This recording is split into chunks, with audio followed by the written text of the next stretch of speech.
International.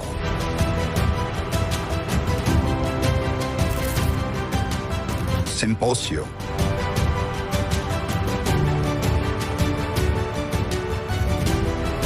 Of Aderum Placenta. Focusing on placenta accreta spectrum in complex cesarean delivery.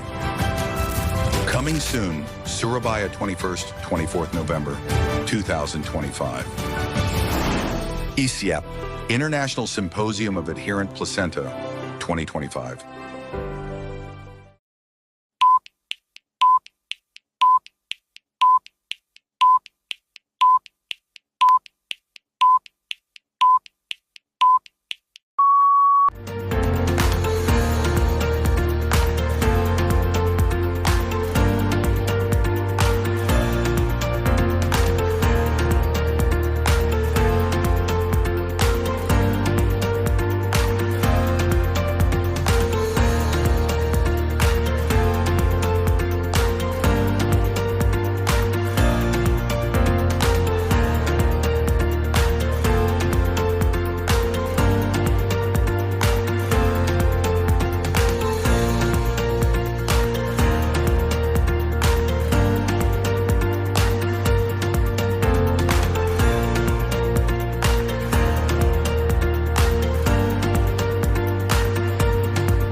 Assalamualaikum warahmatullahi wabarakatuh. Selamat pagi, selamat hari lagi kita dalam acara Tanya Apa Saja, yaitu acara diskusi santai mingguan peresmian dari Departemen Obstetri dan Ginekologi FK UNER dan bekerja sama dengan POGI dan ID Surabaya.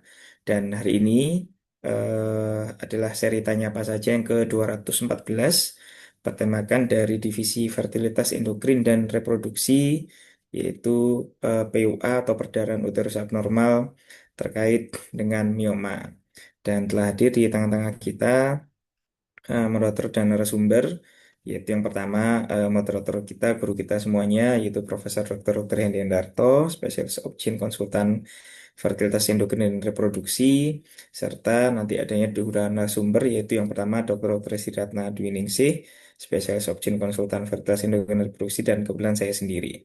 Dan seperti biasa, kami persilakan kepada seluruh peserta untuk bisa memanfaatkan fitur Q&A atau juga kolom chat untuk bisa bertanya langsung pada kedua narasumber dan moderator, dan juga bisa melalui fitur raise hand.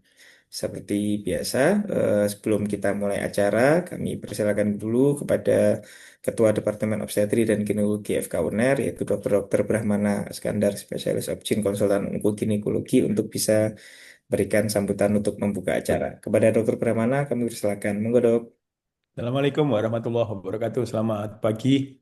Yang saya hormati Profesor Hendy, Dr. Sri Ratna, kemudian Dr. Arif Tunjung Seto, dan juga Mas Ari ya, Dr. Ari yang mengkoordinir acara ini dari minggu ke minggu. Terima kasih khususnya untuk Prof. Hendy, Dr. Ratna, dan Dr. Arif Tunjung Seto sebagai narasumber dan moderator pagi hari ini dengan topik yang sangat aplikatif sehari-hari ya.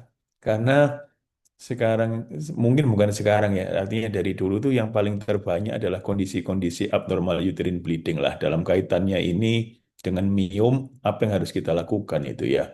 Satu pasien mengatakan, dok saya di dokter A harus operasi, di dokter B pakai pil KB, di dokter C pakai LNC-IUS, di dokter D, nah itu. Ya itu memang seninya praktek dalam kondisi era media informasi yang luar biasa itu tantangannya demikian begitu ya.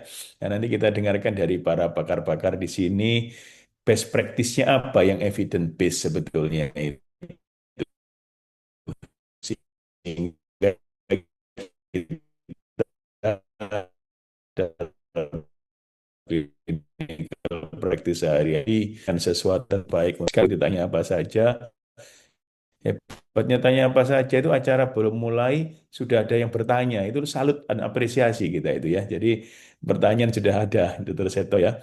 Jadi, dan menarik, pertanyaannya menarik. Terima kasih juga dan beliau juga sebagai peserta setia tanya apa saja. Luar biasa. Salam sehat saya, salam produktif, salam semangat. Terima kasih. Wassalamualaikum warahmatullahi wabarakatuh.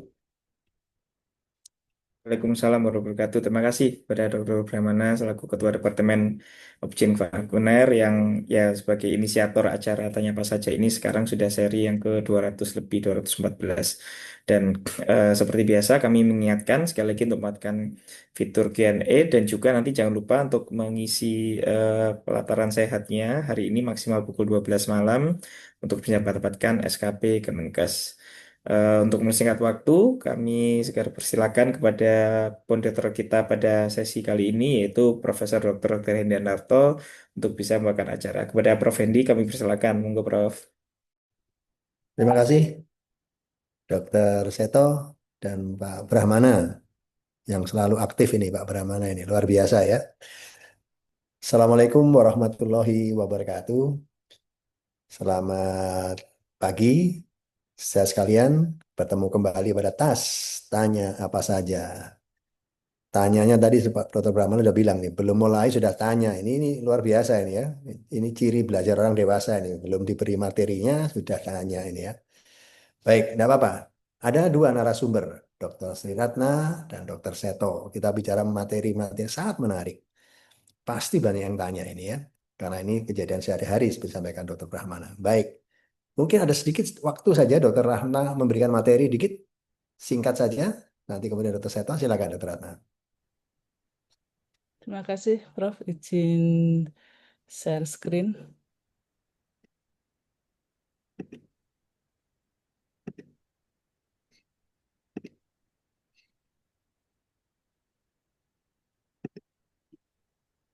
Ya, jadi topik kali ini adalah perdarahan uterus abnormal pada mioma uteri. Ini saya sedikit mengingatkan lagi definisi dari perdarahan uterus abnormal yang kita bagi menjadi tiga, yaitu perdarahan uterus abnormal yang akut, kronis, serta intermenstrual bleeding. Batasan dari akut dan kronis ini yang pertama, kalau akut maka penderita harus mendapatkan terapi secepatnya. Sedangkan kalau perdarahan uterus kronis itu perdarahannya baik volume kemudian regularitasnya itu sudah berjalan lebih dari 6 bulan. Sedangkan intermenstrual bleeding namanya intermenstrual berarti perdarahannya berada di antara dua siklus haid yang teratur. Nah, ini Vigo yang terbaru, dia ada beberapa revisi, terutama dalam frekuensi ya. Sekarang kita amenorrhea itu dimasukkan dalam perdarahan uterus abnormal berdasarkan frekuensinya. Kemudian regularitasnya, jadi kalau seorang pasien mengatakan haidnya maju mundur 7 atau 9 hari, itu ternyata masih dalam batas normal tergantung dari usianya. Kalau usianya misalnya dia antara 26 sampai dengan 41 tahun, maka variabilitas antar siklus itu sekitar 7 hari. Tapi kalau masih 18 sampai dengan 25 atau lebih dari 41 tahun, yaitu antara 42 sampai dengan 45 tahun, variabilitasnya bisa antara 9 hari. Kemudian durasi normalnya kurang atau maksimal 8 hari, sedangkan kalau dikatakan prolong kalau dia lebih dari 8 hari. Kemudian volume. Nah, yang menarik volume. Di mana nanti kita kalau membahas tentang mioma uteri ini lebih sering dia memberikan keluhan heavy menstrual bleeding atau perdarahan dengan volume yang banyak. Nah, batasan volume yang banyak ini sekarang kalau dulu mungkin lebih dari 80 mili per hari, tetapi sekarang tergantung pada setiap orang, kemudian apakah volume yang dirasa banyak itu sudah mengganggu aktivitas sehari-hari, baik secara sosial, emosi, mempengaruhi kualitas hidup, maka itu sudah termasuk dalam heavy menstrual bleeding. Kemudian intermenstrual bleeding tadi sudah saya sampaikan bahwa adanya perdarahan di luar dua siklus haid dengan siklus yang teratur. Kita sudah mengenal ini pembagian perdarahan uterus abnormal berdasarkan adanya kelainan struktur atau tanpa kelainan struktur, adanya kelainan tanpa kelainan struktur anatomi. Kalau ada kelainan struktur, kita mengenalnya dengan palem, yaitu bisa disebabkan oleh polip, adenomyosis, leiomioma, dan malignansi dan serta hiperplasi. Sedangkan kalau yang non struktur, kita kenal dengan singkatan COIN. Kita fokus di sini perdarahan uterus yang disebabkan oleh leiomioma yang disebabkan oleh kelainan struktur di uterus. Kalau kita melihat penyebab dari perdarahan uterus abnormal berdasarkan Palm Coin ini, yang paling banyak didapatkan adalah gangguan ovulasi atau ovulatory dysfunction sekitar 42%. Yang kedua adalah perdarahan uterus abnormal yang disebabkan oleh karena leiomioma uteri. Nah, di Vigo yang terbaru ada beberapa revisi juga bahwa sekarang untuk tipe 3, jadi Vigo itu membagi mioma uteri menjadi submukus dan adar. Adar itu yang lainnya selain submukus. Kalau dulu tipe 3 itu sebagian besar mioma uterinya intramural, tetapi dia attach atau dia mengenai endometrium. Nah, sekarang tipe 3 mioma uteri tipe 3 ini termasuk dalam submukus mioma uteri.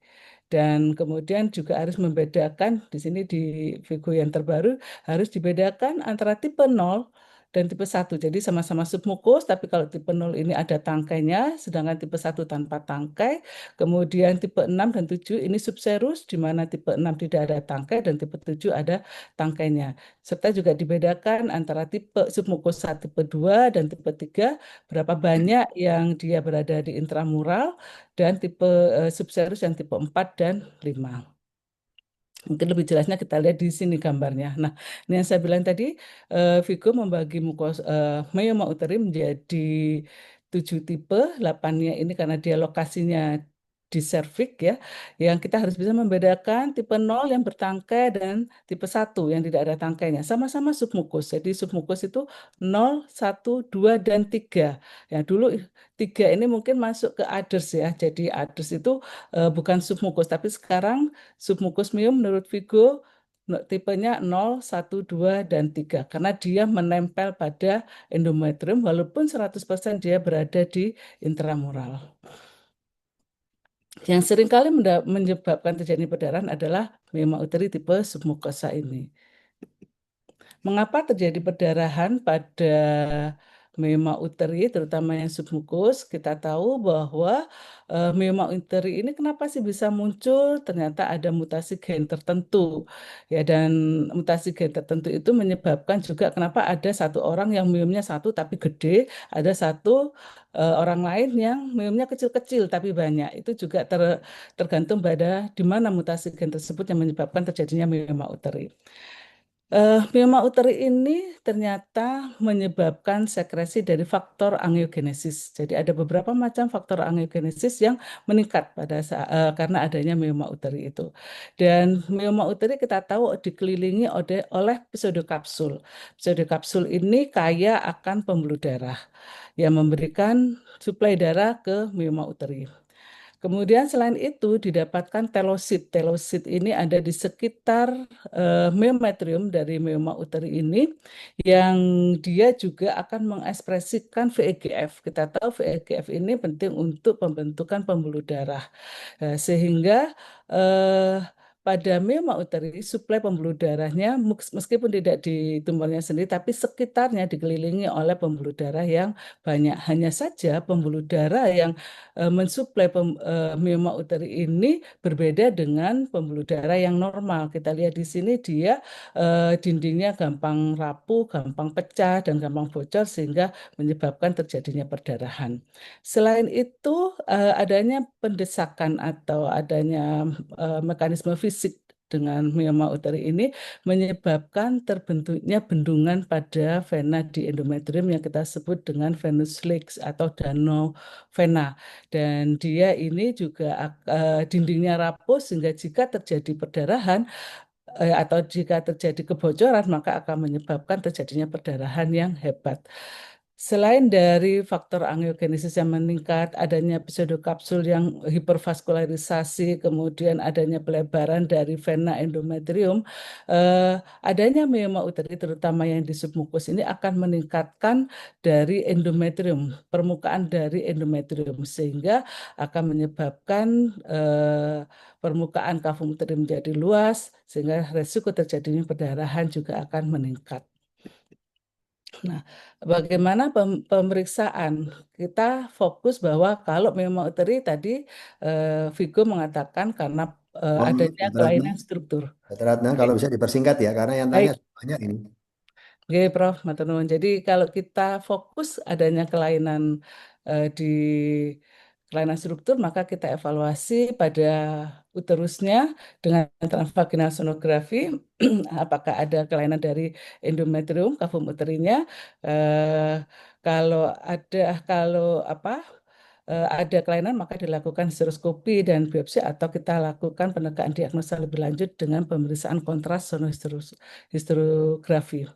Nah, yang penting adalah bagaimana tata laksana. Tata laksananya dengan medikamentosa, bisa hormonal maupun non-hormonal, secara radiologi dengan emboli arteri uterina, dengan HIFU mungkin ini yang terbaru ya. Cuman ternyata HIFU ini setelah 60 bulan itu resiko untuk reintervensi sekitar 53% kasus atau dengan radiofrekuensi untuk membuat nekrosis dari pembuluh darah yang ada yang mensuplai mioma uteri.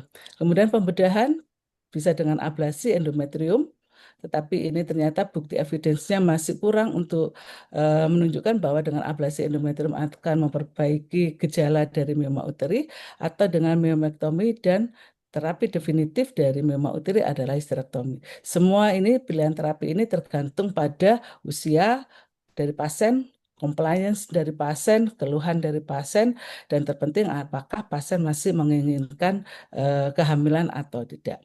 Demikian yang bisa saya sampaikan. Oh maaf, ini ada mungkin nanti ini kita bahas lebih lanjut ya untuk tata laksana dari MIMA apakah tadi ingin hamil atau enggak, apakah kita melakukan terapi penanganan secara medis atau secara operatif. Demikian Prof yang bisa saya sampaikan. Terima kasih. Assalamualaikum warahmatullahi wabarakatuh. Waalaikumsalam. Terima kasih, Dr. Ratna. Wah, menarik ini ya, yang akan kita bahas ini. Ada 64 sejawat yang join di tempat kita ini. Dr. Seto, ada sedikit waktu untuk presentasi, silakan. Oke, matur nuwun Prof.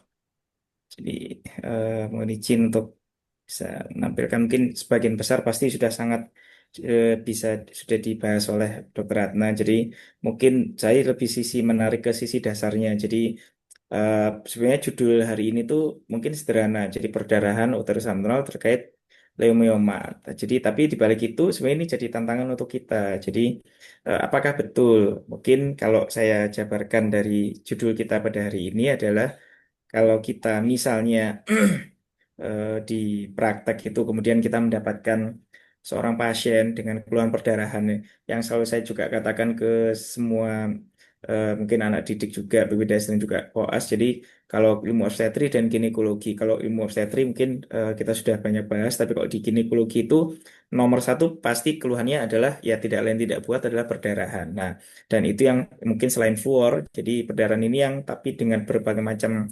karakteristiknya itu yang selalu akan datang ke kita pertama kali.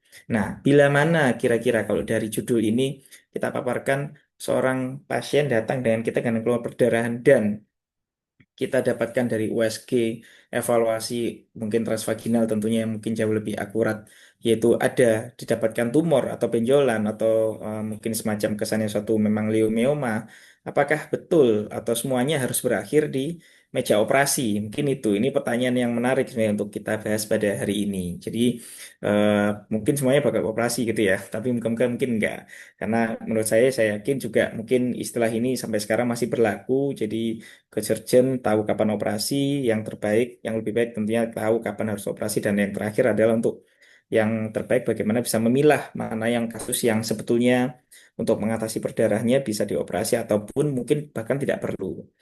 Jadi ya yang kita tahu gejalanya yang tadi saya bilang bermacam-macam.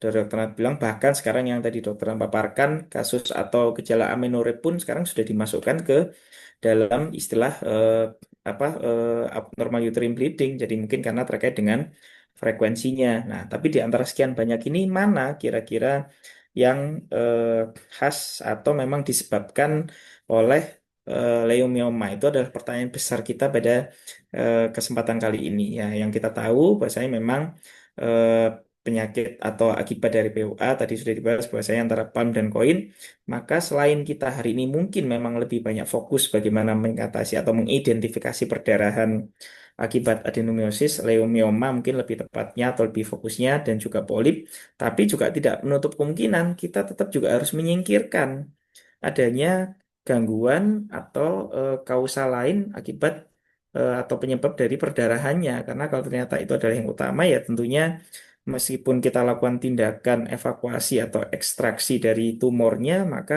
perdarahannya mungkin akan tetap berlanjut. Jadi sekali lagi tidak cukup untuk mengidentifikasi kausanya, tapi sekaligus juga tentunya menyingkirkan penyebab yang lain. Dan dari mungkin buka acuan kita semuanya Sparrow sendiri itu sangat penting bahwasanya bagaimana kita mengevaluasi dari anamnesis, dari riwayat perdarahannya, kemudian juga pemeriksaan fisik yang adekuat. Tentunya kita harus bisa memisahkan ini adalah apa yang struktural atau fungsional. Jadi struktural memang yang dari palmnya atau memang fungsionalnya. Dari situ nanti kita bisa evaluasi.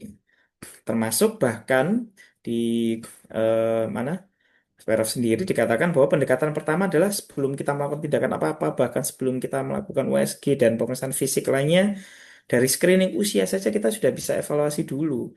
Apakah betul? Ini sekali lagi dengan asumsi dari pemeriksaan mungkin kita temukan adanya benjolan atau miom. Tapi kalau kita lihat dari awal justru apakah kalau memang dia datang dengan keluhan bahkan mungkin di usia yang masih muda atau mungkin di usia mungkin remaja, maka kemungkinan anovulatory bleeding mungkin jauh lebih besar daripada perdarahan akibat dari tumornya itu sendiri, meskipun kita dapatkan adanya temuan tumor atau temuan mioma. Baru kemudian pada usia-usia reproduktif mungkin hal yang berkaitan dengan hormonal, baik itu komplikasi dari hormonal contraception maupun ya tentunya dari tumor, fibroids atau mioma atau polip, mungkin itu akan masuk. Beda lagi kalau kita menghadapi usia yang lebih tua, mungkin kita sudah harus berpikir ke arah itu. Jadi justru yang dikatakan pertama adalah justru kita evaluasi screening apa betul ini memang eh, prevalensinya untuk akibat dari perdarahan akibat dari tumor. Di mana tentunya nanti dari situ kita akan mengevaluasi lebih dalam jumlah perdarahannya bagaimana, kemudian regularitasnya, dan tentunya terkena apakah ada tambahan-tambahan keluhan nyeri atau misalnya ada keluhan lain selain perdarahannya itu sendiri. Jadi mungkin ini yang sudah lama kita pakai, yang sudah tidak dipakai lagi tentunya sekarang sudah dipaparkan oleh Dr. Ratna, bahwasanya sekarang kita fokus bagaimana mengidentifikasi kira-kira apakah ini karakteristiknya sesuai dengan perdarahan akibat tumor atau akibat mioma atau leomioma. Jadi kita evaluasi frekuensinya, regularitasnya, maupun jumlahnya. Meskipun tadi betul di akhir tadi akhirnya sekarang jumlah jadi sangat subjektif. Bahkan waktu itu kalau di Verov memang dirata-ratakan populasi Swedia yang kemudian akhirnya bagaimana intinya apakah mengganggu kualitas hidup atau tidak. Nah, dari sana ini saya pakai mungkin salah satu slide yang ambil dari Prof. Hendy juga. Slide yang sangat menarik. Dari situ kita bisa tahu apakah keluhannya. Kalau saya pribadi biasanya memang saya menekankan, berusaha untuk menekankan ke pasien apakah di jumlahnya atau jadwalnya. Dari situ nanti mungkin jadi salah satu clue awal kita untuk mengidentifikasi, oh ini memang betul terkait dengan jumlahnya yang tadi dikatakan Dokter Ratna bahwasanya dengan adanya tumor ini memang lebih banyak, lebih sering, lebih cenderung, lebih condong ke arah perdarahannya yang lebih banyak atau menoragi kalau istilah zaman dulu. Jadi bisa terkait dengan adenomyosis, polip atau leukemia. Termasuk juga meskipun jumlahnya, tapi karakteristik frekuensinya juga bisa sangat dipengaruhi. Jadi dikatakan bahwasanya 2/3 pada mereka yang menderita dengan polip, mungkin bukan mioma, tapi jenis polip, mungkin itu juga salah satu yang paling sering kita dapatkan bersamaan, maka biasanya keluhannya lebih pada ke intermenstrual bleeding. Jadi perdarahan tadi yang dikatakan dokter Ratna di awal definisinya adalah di antara apa waktu haid. Dari situ anamnesis saja sudah sangat cukup mungkin untuk kita untuk mencurigai ke arah sana. Kemudian kalau pada adenomyosis biasanya lebih sering pada nyeriang atau jumlah perdarahan yang sangat banyak dan juga yang paling khas tentunya yaitu seringkali disertai dengan keluhan nyeri yang sangat atau yang luar biasa. Dan mungkin ini satu-satunya di mana mungkin yang lainnya biasanya keluhan nyeri itu tidak terlalu dominan dibandingkan dengan adenomyosis. Kemudian yang ketiga baru mioma ini yang mungkin lebih pada tadi dikatakan adalah jumlahnya. Oleh karena tadi berbagai mekanisme yang sudah dijelaskan oleh Dr. Ratna tadi dan terakhir adalah tentunya keganasan tetap kita harus pastikan untuk tidak kita singkirkan serta merta yang biasanya tentunya khasnya biasanya frekuensinya jumlahnya itu sangat-sangat bervariasi. Mungkin Dokter Brahmana di sini yang sudah sangat ahli di onkologi. Jadi sekali lagi dikatakan mungkin terakhir bahwasanya pada mioma ini adalah perdarahannya jumlahnya yang lebih dominan di mana sebetulnya meskipun itu menjadi gejala yang paling dominan, yaitu jumlah perdarahan yang banyak dibandingkan dengan frekuensinya, tapi sebetulnya justru sebagian besar itu malah tidak terkait atau jarang sekali mengalami keluhan perdarahan, mungkin lebih ke keluhan berkemih atau tumor dan yang lainnya. Dan sekali lagi ditekankan sangat besar di Sparrow dikatakan bahwasanya mioma atau temuan adanya tumor atau mioma kita belum bisa kita katakan sebagai suatu kausa kecuali kalau kita sampai bisa membuktikan bahwasanya ada intervensi atau protrusi ke dalam kafum uteri. Mungkin ini tadi yang sudah dipaparkan Dr. Ratna, jadi kita harus evaluasi dan memang terlihat terakhir, slide terakhir dari jumlah atau dari yang lebih detail lagi dari lokasi dari Vigo ini bahwasanya ya semakin ke dalam invasi atau protrusi dari tumornya tentunya risiko mengalami perdarahan tentunya semakin besar sehingga pada lokasi-lokasi yang kita asumsikan sebetulnya berada di luar atau berada di serosa sebetulnya kemungkinan tumor tersebut menyebabkan perdarahan pada pasien tersebut sebenarnya jauh lebih rendah dan mungkin mewajibkan kita untuk bisa mengevaluasi penyebab yang lain. Mungkin demikian, Prof. Matur nuwun, sekian. Assalamualaikum warahmatullahi wabarakatuh. Waalaikumsalam. Terima kasih, Dr. Seto. Menegaskan kita bahwa memang myomauteri itu sangat mengganggu kalau namanya sampai terjadi perdarahan seperti yang disampaikan tadi. Baik, kita coba mulai diskusi dari beberapa kondisi yang ada. Kita melihat ini, apakah pada kasus AUP dan kemudian didapatkan miom submukus, tapi ukurannya tidak terlalu besar. Nah, ini ukurannya cuma 1 sampai 3 cm. Submukus ukuran 1 3 cm. Apa langkah terbaik? Apakah harus operasi miomektomi atau bagaimana? Monggo, silakan Dokter Ratna. Baik, terima kasih.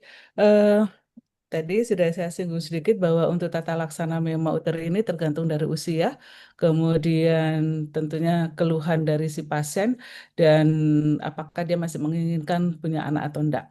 Untuk memauteri yang submukus ini sudah dikatakan submukus, cuman submukusnya apakah dia yang bertangkai ataukah dia yang sebagian besar ada di kafum uteri, itu tipe dari Vigo 0, 1, 2, atau 3 ya ini tidak disebutkan.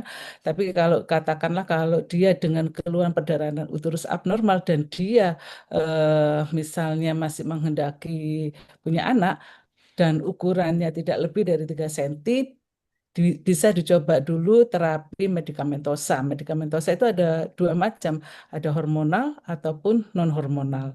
Yang hormonal bisa diberikan pil KB kombinasi kalau dia masih belum menikah, atau kita berikan LNG IUS kalau dia memang ingin menunda punya anak juga.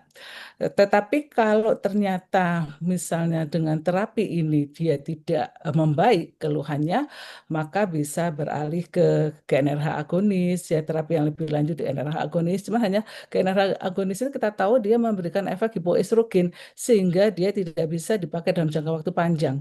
Karena nanti keluhan hipoestrogen akan muncul.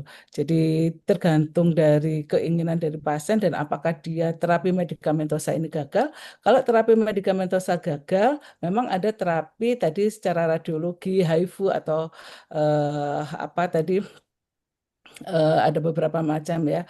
Tapi terapi itu untuk saat ini belum tersedia di semua tempat. Jadi pilihannya memang medikamentosa atau operasi. Kalau medikamentosa memang gagal untuk mengendalikan keluhannya, misalnya karena perdarahan uterus abnormal, baru kita arahkan untuk dilakukan tindakan pembedahan. Nah, sekarang pembedahannya apakah laparoskopi atau laparotomi ataukah histerektomi, tergantung dari SDM-nya, tergantung dari sarana di rumah sakit tersebut. Demikian, Prof.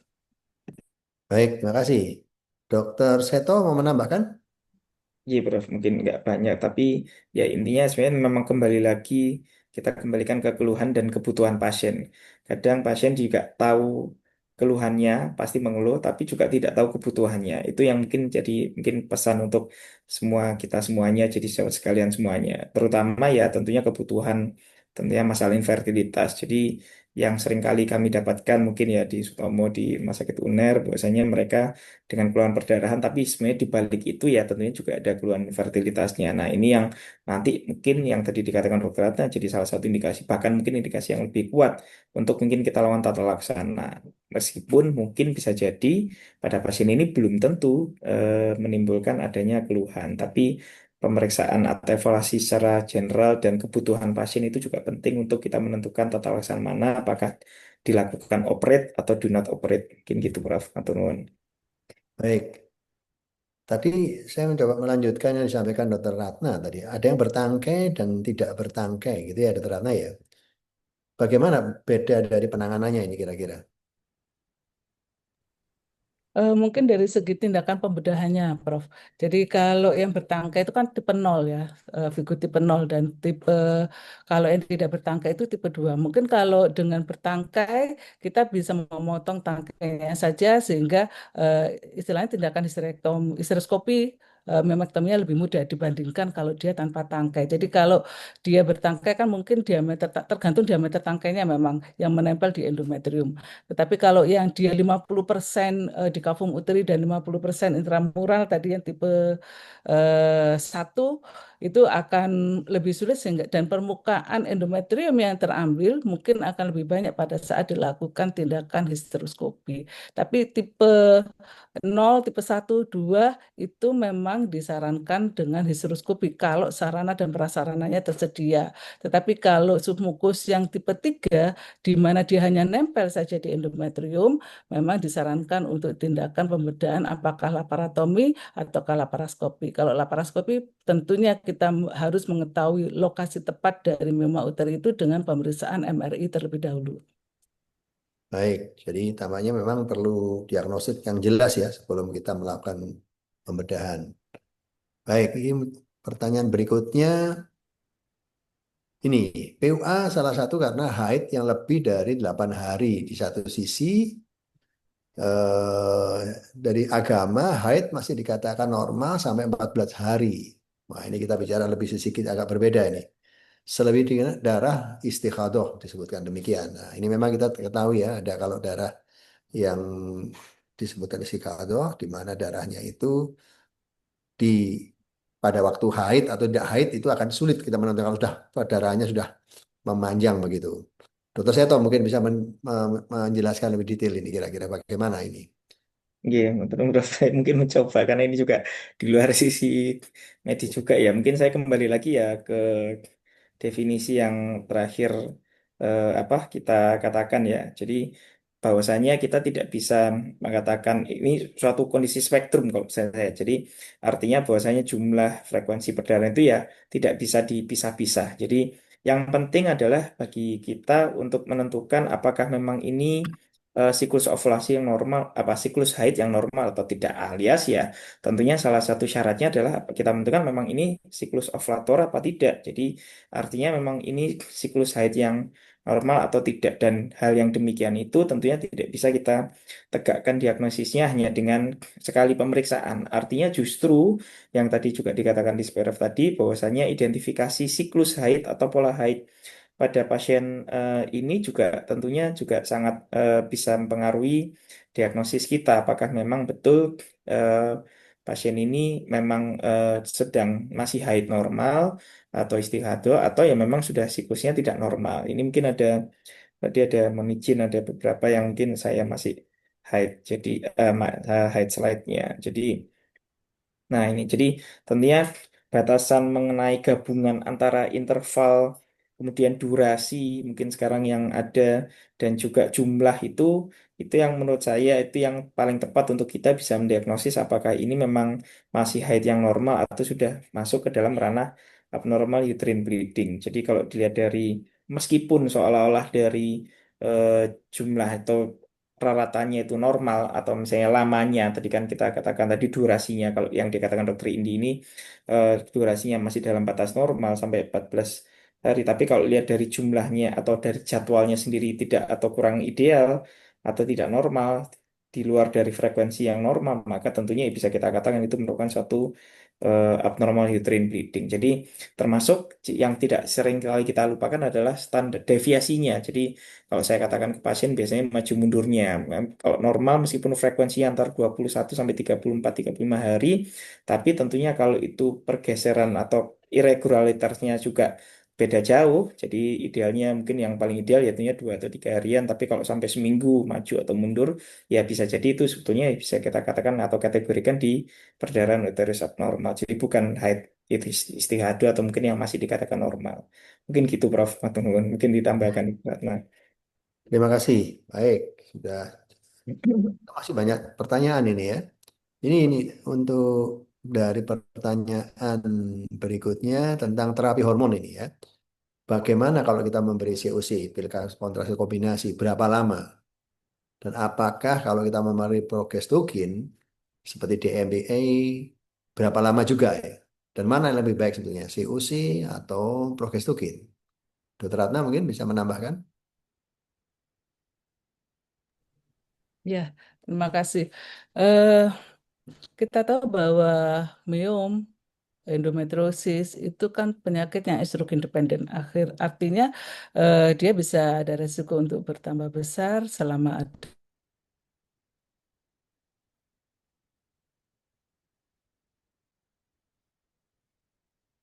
Ada masalah koneksi ya, dokter? dipakai yang estrogen dependen. Hanya saja memang dari beberapa penelitian itu mengatakan bahwa walaupun tidak semua progestin, terapi dengan progestin itu bisa meningkatkan atau menyebabkan miomnya bertambah besar. Sehingga kalau saya selama ini membacanya, mohon maaf, tidak ada yang melakukan terapi progestin untuk melakukan penekanan pada massa atau besarnya mioma uteri. Terapi progestin atau progestogen ini hanya untuk menstabilkan endometrium, menyebabkan endometrium menjadi atrofi, sehingga dia untuk mengatasi perdarahannya.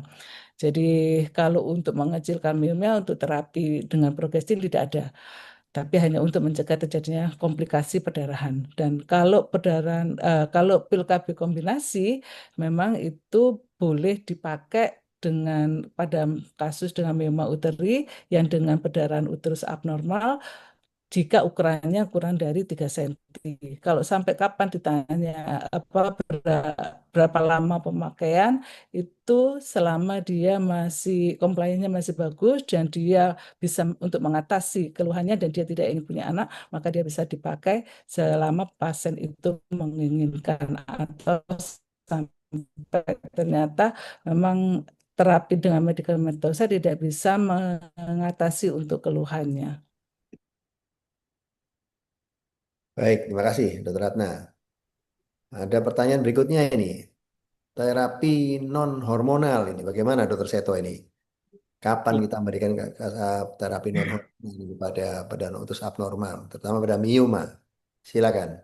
Iya, matur nuwun, Prof. Ini pertanyaan bagus, dasar, tapi juga baik. Jadi, yang kalau kita lihat di semua guideline, artinya baik dari Ferry sendiri dan juga yang lainnya, justru ya tetap malah memang ya terapi hormonal ini selain jadi salah satu pilihan, tapi juga justru menjadi pilihan yang paling awal ya, terutama mungkin bagi mereka yang istilahnya keluhannya satu, tidak berat, yang kedua juga tentunya bisa jadi didapatkan kontraindikasi, misalnya didapatkan pada pemberian-pemberian terapi hormonal, mungkin dengan gangguan koagulopati atau kemudian dengan riwayat gangguan atau terapi atau penyakit vaskuler seperti stroke dan yang lainnya. Jadi artinya penanganan awal ini tetap justru menjadi salah satu pilihan yaitu dengan santaran leksamat maupun juga NSAID. Jadi obat antiinflamasi non-steroid itu karena tentunya bersifat sebagai antiprostaglandin yang dimana tadi sudah dipaparkan Dokter Ratna. Jadi salah satu mekanisme awal baik itu mungkin pada saat haid normal sendiri maupun pada saat juga perdarahan akibat mioma karena tentunya adanya kompresi atau stasis dari vaskulernya. Jadi sekali lagi terapi non hormonal baik asam tranexamat maupun NSAID bisa jadi salah satu opsi pertama juga pada kasus-kasus tertentu yang kontraindikasi terhadap terapi hormonal. Mungkin demikian, Prof. Iya, iya, bagus. Ada pertanyaan lagi ini, cukup lumayan ini pertanyaannya ya ini. Jadi bagaimana kalau kasusnya ini mioma uteri pada paritas nol? Apakah kita masih bijak sebagai SPOG melakukan laparotomi, miomektomi dengan kemungkinan keberhasilan kehamilan di masa depannya bagaimana? Dokter Ratna bisa menjawab? Baik, terima kasih, Prof. Jadi yang penting kita tekankan dulu bahwa tidak semua mioma uteri itu menyebabkan infertilitas. Kalau misalnya mioma uteri itu tidak menyebabkan deformitas dari kavum uteri, maka dan penyebab infertilitas yang lainnya sudah kita evaluasi, tidak ada lagi yang menyebabkan infertilitas ya, baru kita berpikir bahwa mungkin mioma uteri ini yang menjadi penyebab. Sehingga kalau ditanya apakah semua pasien yang infertil itu harus dilakukan tindakan operasi karena adanya miom, tidak harus, tergantung dari lokasi miom itu. Kemudian kalau kita membandingkan apakah laparotomi atau laparoskopi, eh, tidak ada beda sebenarnya untuk kemungkinan terjadinya kehamilan antara laparotomi dengan laparoskopi. Tetapi memang dengan laparoskopi itu akan meminimalkan risiko terjadinya perdarahan, kemudian risiko terjadinya adesi, dan meminimalkan fase rawat inap pada pasien yang dilakukan laparoskopi. Cuman memang kelemahannya laparoskopi ini hanya bisa dikerjakan pada rumah sakit tipe tertentu yang memiliki fasilitas laparoskopi, dan kalau kita mau melakukan laparoskopi maka kita harus memetakan dulu lokasi dari miomnya, jumlah dari miomnya supaya tidak ada mioma uteri yang tertinggal saat kita melakukan tindakan laparoskopi. Jadi selama kita bisa melakukan tindakan laparotomi dengan prosedur yang baik ya, misalnya meminimalkan terjadinya perdarahan, resiko infeksi, maka rasanya tidak akan beda antara tindakan laparoskopi dan laparotomi dalam meningkatkan kemungkinan terjadi. Baik, makasih. Menarik ini ya. Memang tidak gampang menangani miom ini ya. Nah, bagaimana ya Dokter Seto ya kalau pasiennya ini nona gitu ya? Kira-kira bagaimana kita harus bertindak ini kan? Tentunya tidak gampang pada nona ini untuk operasi juga kadang-kadang dia menolak, tapi ternyata ada perdarahan yang cukup banyak. Nah, ini monggo gimana Pak Seto? Ya, matur nuwun, Prof. Jadi yang memang jadi seringkali tantangan adalah tentunya kasus abnormal uterine bleeding pada kasus nona, di mana tentunya kembali lagi kita harus pintar-pintar untuk memilihkan modalitas terapi pada pasien tersebut. Jadi pada prinsipnya tentunya ya atas indikasi kebutuhan untuk fertilitasnya di masa yang akan datang, biasanya memang kita cenderung terapi konservatif, artinya mungkin non operatif ya, kecuali yang harus dipastikan betul adalah tentunya tidak ada komplikasi yang ada atau muncul pada pasien tersebut. Jadi misalnya pada kasus-kasus multiple myoma yang sangat besar, yang misalnya menyebabkan pendesakan, baik pendesakan ke superior, misalnya sesak, atau mungkin pendesakan ke organ sekitar, yang menyebabkan hidronefrosis atau hidroureter yang seringkali karena kita tahu lokasi pelviokalsial system yang memang berdekatan dengan itu, kalau memang kita pastikan itu tidak ada, maka tentunya kita memang lebih cenderung ke terapi konservatif. Kecuali kalau itu ada, memang itu menjadi malah suatu indikasi urgent untuk kita lakukan tindakan meskipun pasien tersebut masih nona. Bila mana memang betul-betul semua kontraindikasi atau urgensi operasi bisa kita singkirkan, ya maka terapi medikamentosa yang sangat jadi pilihan.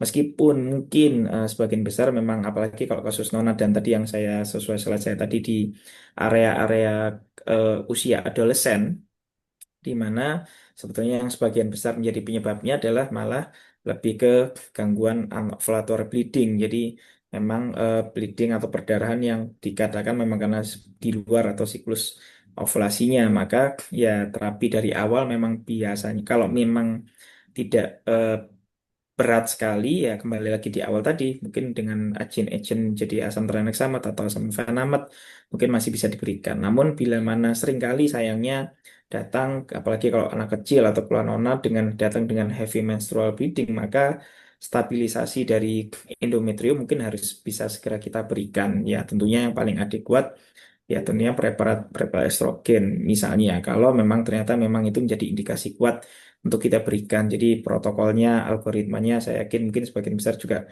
sudah ada, tentunya hanya dalam waktu sementara. Dan jangan lupa yang paling penting adalah tentunya kalau ini seringkali adalah mereka di usia muda yang tentunya mungkin di dampingi oleh orang tuanya, maka KIE atau pemahaman kita terhadap terapi yang kita berikan kepada orang tua juga penting. Bahwasanya ini adalah terapi untuk sementara untuk menstabilisasi. Sekaligus sambil tidak lupa untuk tentunya mencari faktor risikonya. Ya, jadi faktor risiko misalnya pada PCOS adolesen atau mungkin ya tetap tidak menutup kemungkinan adanya kausa dari tumor seperti leiomioma itu kalau memang tadi diskusi atau memang ada infiltrasi ke dalam kavum uteri ya bisa jadi itu mungkin menjadi penyebab meskipun pada kelompok usia tersebut sangat jarang. Mungkin demikian, Prof. Ya, makasih Dr. Seto. Saat ini sudah tembus 85 sejawat yang bergabung. Lumayan ya, cukup banyak di tengah aktivitas sehari-hari untuk melakukan pelayanan, servis pada masyarakat. Kita masih belajar tentang keilmuan di bidang obstetrik ginekologi yang saat ini kita bahas. Nah, kami juga mengundang teman-teman kalau mau langsung bertanya secara langsung live, silakan bisa raise hand atau bagaimana nantinya nanti bisa kita masukkan dalam Zoom ini. Nah, kalau kita kembali ke teori ya, tadi ada palm coin. Satu ada masalah. Mungkin nggak multiple factor ini menjadi satu gitu ya. Nah, kondisi ini tentunya lebih menyulitkan. Bagaimana kira-kira Dokter Ratna ini? Iya, jadi palm coin itu mungkin saja lebih bisa ada pada satu pasien yang menyebabkan terjadinya perdarahan yang kita sebut biasanya dengan komorbiditas. Jadi mungkin tadi Dokter Seto juga sudah menjelaskan pada gadis ada miom, tapi mungkin juga dia ada juga gangguan ovulasi atau ada miom bersamaan dengan adenomiosis, ada miom dengan polip yang keduanya sama-sama bisa menjadi penyebab dari perdarahan utus abnormal. Nah, kalau untuk kasus-kasus seperti ini, kembali lagi nanti dia maunya apa. Kalau memang dia sudah tidak menginginkan kehamilan dan dia setuju untuk dilakukan histerektomi, maka terapi akhir memang definitifnya dengan histerektomi. Tetapi kalau misalnya dia masih ingin punya anak atau dia masih gadis, maka kita terapinya tergantung pada eh, keluhan dari pasien. Dan kalau IV menstrual bleeding tadi ya ditekan dulu, dilakukan supresi hormonal, karena saya rasa menurut saya ya yang mungkin bisa dikerjakan saat ini adalah terapi medikamentosa, sedangkan terapi dengan radiologi itu bisa dikerjakan tetapi tidak banyak ya, tidak banyak tempat. Setahu saya kalau HIFU kemarin kan ada baru terapi dengan HIFU, cuman di Surabaya rasanya juga belum banyak tempat yang bisa melakukan tata laksana. Dulu kita ingat ada obat yang sempat ditarik ya, yang merupakan selektif progesteron reseptor modulator. Dia Ulipristat, nama dagangnya Esmia. Sebenarnya obat ini cukup bagus, terutama untuk meoma uteri dalam mengecilkan ukuran dari meoma uteri. Hanya sayangnya ternyata dari penelitian selanjutnya Ulipristat asetat ini menyebabkan drug induced liver injury atau menyebabkan kerusakan hepar. Nah, di Indonesia obat ini sudah ditarik sejak tahun 2000-an sekian, saya lupa tepatnya. Tetapi di luar negeri obat ini masih bisa diperkenankan dipakai dalam jangka waktu yang pendek, tetapi dengan monitoring dari fungsi hepar yang secara ketat. Baik, terima kasih Dokter Ratna. Ini masih ada pertanyaan ternyata ini. Nah ini menarik ini Pak Seto ini. Obesitas. Nah gimana ini kira-kira? Ini obesitas ini jadi hal yang sangat menjadi perhatian kita ya. Apakah jadi faktor risiko untuk PUA pada mioma uter ini? Nah, silakan Dokter Seto. Makasih Prof. Jadi ini pertanyaan simple tapi sangat menarik. Jadi betul. Jadi balik lagi tadi saya coba kembali ke pertanyaan saya slide awal. Kalau kita menemukan pasien dengan adanya perdarahan, terus kemudian kita temukan miom, apa betul memang karena miomnya itu. Nah, apalagi mungkin secara tidak sadar kita lihat pasiennya sebenarnya pasiennya ya obesitas. Nah, mungkin harus ada faktor-faktor lain yang harus kita telaah karena apalagi kalau tadi kembali lagi ternyata dari hasil evaluasi kita, miomnya mungkin bukan tipe miom yang tadi dikatakan Vigo klasifikasi kelas 0, 1, 2, atau 3. Jadi yang dimana sebenarnya tidak ada invasi ke intracavum uteri. Apa betul memang miomnya? Nanti pasiennya sudah kadung kita lakukan tindakan operasi, tentunya harapan dia atau tuntutan yang bersangkutan akan lebih tinggi bila mana setelah dilakukan operasi, tapi ternyata perdarahan itu tentunya potensi untuk tuntutan bahwa "Oh, ini udah lakukan tindakan tapi kok ternyata masih perdarahan." Nah, terkaitan dengan adanya obesitas, mungkin yang juga tidak lupa untuk kita pastikan ya tentunya pada pasien ini tentunya ada faktor risiko untuk terjadinya hiperplasia. Hiperplasia di endometrium di mana kita tahu memang jaringan lemak, kolesterol ini menjadi salah satu atau emang bahan baku utama. Jadi dari kolesterol, progesteron, androgen, kemudian jadi estrogen. Jadi urutannya kan demikian. Itu di mana pada mereka ya sama seperti mungkin 11-12 dengan pada pasien PCOS, di mana karena adanya memang 50-60% penderitanya dengan obesitas, maka itu jadi awal mula terjadinya hiperplasia. Jadi kita harus pastikan bahwasanya pada pasien ini juga tidak dapatnya hiperplasia atau dengan efek lanjutannya yaitu polip. Jadi hiperplasia sendiri jangan lupa nanti juga jadi pitfalls atau seringkali jadi jebakan.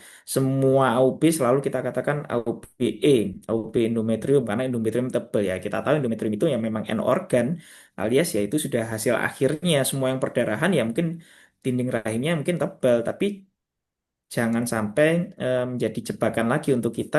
Oh ini karena semuanya semuanya dipuret. Padahal sebetulnya mungkin bukan itu. Jadi ada baiknya untuk kita istilahnya sedikit menunda kecuali mungkin dalam kondisi darurat perdarahan yang akut mungkin misalnya pasien sudah menikah mungkin tindakan kuretase bisa jadi salah satu solusi awal. Tapi bila mana mungkin pasiennya sebetulnya perdarahannya lebih pada ke siklik atau mungkin ya perdarahan banyak tapi tentunya teratur dan saat ini tidak kondisi pendarahan maka ada baiknya mungkin kalau memungkinkan kita sempat waktu untuk identifikasi kondisi kafum uteri atau ke dalamnya. Jadi mungkin misalnya kita bisa lakukan withdrawal dulu, setelah kita withdrawal kita bisa lakukan mungkin seperti SIS atau SHG untuk menilai kira-kira apakah betul memang ini hiperplasia atau bahkan mungkin dengan lanjutannya yaitu polip atau mungkin tidak menutup kemungkinan. Kalau misalnya kita dapatkan mioma, tapi miomanya multiple, maka kemungkinan untuk multiple di tempat lain juga ada termasuk dengan mioma submukus. Nah, hal-hal yang demikian itu identifikasi kemampuan kita untuk mencari tahu penyebab betul perdarahan pada pasien ini akan jauh lebih baik dan jauh lebih definitif untuk kita mengatasi keluhan perdarahannya. Mungkin demikian, Prof. Matur nuwun. Baik, terima kasih Pak Seto. Ini waktu kita sudah mencapai akhir-akhir itu ya, injury time. Tapi masih ada dua pertanyaan yang coba kita secara cepat kita bahas ya. Ada ini pada perimenopause dengan miom ukuran sampai 7 cm tidak mau operasi. Ya, kira-kira bagaimana? Itu yang pertama. Yang kedua, adenomiosis. Ya, adenomiosis itu apakah masih memungkinkan diberikan progestogen, terutama pada adenomiosis dengan diberikan Dynogest. Bagaimana kira-kira? Monggo dibagi dua.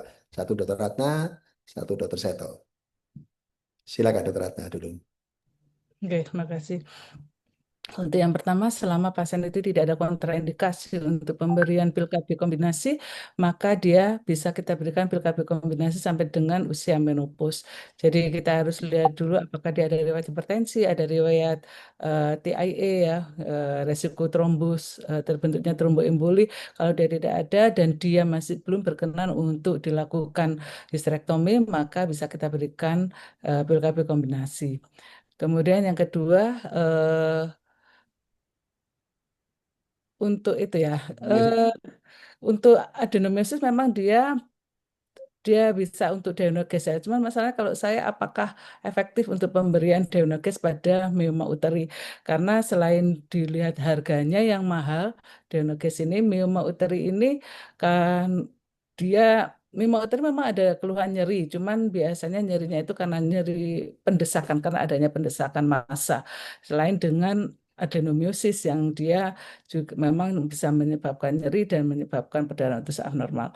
Kalau memang tidak ada terapi lain yang bisa diberikan, mungkin bisa dengan eh, Deonoges ya. Walaupun saya belum pernah membaca terus terang Prof terapi uteri dengan Deonoges apakah bisa mengecilkan masanya. Kalau mengecilkan massa mungkin tidak, karena memang dari beberapa eh, jurnal mengatakan progesteron akan meningkatkan ukuran miomnya, tapi kalau untuk mengendalikan perdarahannya saja atau mengendalikan keluhan, dia bisa dipakai. Baik, Dr. Seto mau nambahkan? Iya, matur nuwun, Prof. Mungkin untuk yang pertama tadi sama dengan Dokter Ratna intinya adalah sebenarnya boleh-boleh saja, cuman harus dipastikan ya seperti biasa yang penting adalah screening di awal. Jadi pada apalagi pada usia perimenopause dengan sekali lagi dengan mungkin mioma adalah bukan penyebab atau bukan kausa dominan perdarahannya. Jadi yang penting satu memastikan menyingkirkan kemungkinan yang lain ya termasuk risiko keganasan bila mana mungkin bahkan perlu kita biopsi atau bahan sediaan dari endometrium untuk menyingkirkan si endometrium. Yang kedua juga yang penting pula adalah ya tidak ada kontraindikasi untuk kita terus-terusan untuk pemberian COC-nya karena ya kita tahu ini pemberiannya mungkin jangka panjang sehingga risiko koagulopati, stroke, CVA atau kemudian juga termasuk juga CA maka kita harus pikirkan. Untuk hasil yang kedua yang dengan adenomyosis ya kembali lagi sebetulnya kalau ini sebenarnya clue-nya sudah pas. Jadi dengan adenomyosis dengan paritas cukup ya kita tahu drug of choice-nya adalah histerektomi sebetulnya. Cuman mungkin pada ukuran yang kecil atau keluhan yang tidak atau ukuran yang tidak terlalu besar maka tidak menutup kemungkinan juga kita bisa berikan. Cuman memang yang lebih populer memang pemberian LNG IUS mungkin ya dengan apa IUD LNG IUS itu yang jauh maintenance-nya akan jauh lebih baik buat pasien juga lebih nyaman daripada harus habis kalau di total sebulan 400 sampai 600 ribu untuk Genogis itu mending ya beli satu pasang praktis untuk 5 tahun ke depan mungkin itu cost efektifnya demikian Prof. Terima kasih. Baik, saudara sekalian. Sebagai akhir, final statement, singkat saja, Dr. Ratna, silakan nanti selalu dilanjutkan sama Dr. Seto. Silakan. Ya, baik. Eh, Myoma uteri yang terutama yang submukus memang bisa menyebabkan keluhan terjadinya perdarahan uterus abnormal. Dan untuk perdarahan uterus abnormal yang disebabkan oleh myoma uteri ini, maka tata laksananya tergantung pada usia, kemudian compliance pengobatan dari si pasien, dan keinginan apakah pasien ini masih ingin punya anak lagi atau enggak, atau preservasi dari fertilitasnya. Beberapa tindakan bisa dilakukan, tetapi terapi definitif dari myoma uteri adalah dengan tindakan pembedahan histerektomi. Terima kasih, Prof. Silakan Dr. Seto, final statement. Terima kasih Prof. Jadi sekali lagi mungkin kembali ke dasar bahwasanya ketika kita mendapatkan pasien dengan keluhan abnormal uterine bleeding dan kebetulan coincidence kita temukan myoma, satu hal yang harus kita betul-betul pastikan betul ya apa betul kita konfirmasi bahwasanya penyebab perdarahan pada pasien tersebut karena myomanya. Karena tentunya tindakan operatif merupakan suatu hal yang simple dan tentunya pasca tindakan pasien juga betul-betul mengharapkan perdarahannya berhenti. Jangan sampai nanti tindakan kita ternyata tidak mengatasi keluhan perdarahannya. Jadi screening yang paling dasar. Jadi dari anamnesis, keluhan screening, keluhan kelompok usia, termasuk juga pola, regularitas, jumlah perdarahannya itu akan sangat-sangat membantu kita untuk memastikan bahwasanya ini perdarahan memang akibat dari myoma atau mungkin penyebab lain yang paling sering seperti anovulatory bleeding. Mungkin demikian, Prof. Baik, terima kasih saudara sekalian. Kita telah mengikuti tas tanya apa saja dengan topik yang sangat menarik, perdarahan uterus abnormal dengan myoma uteri.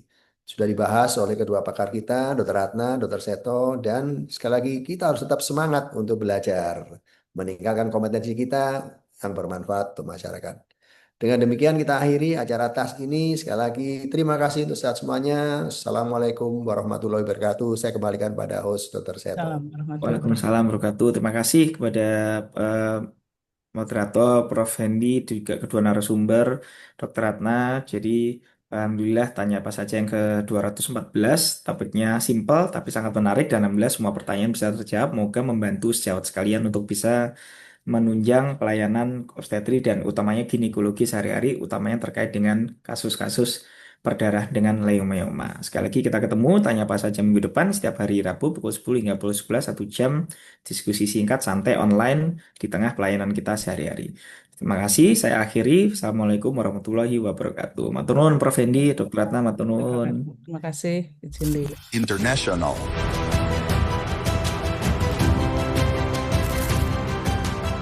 Symposio.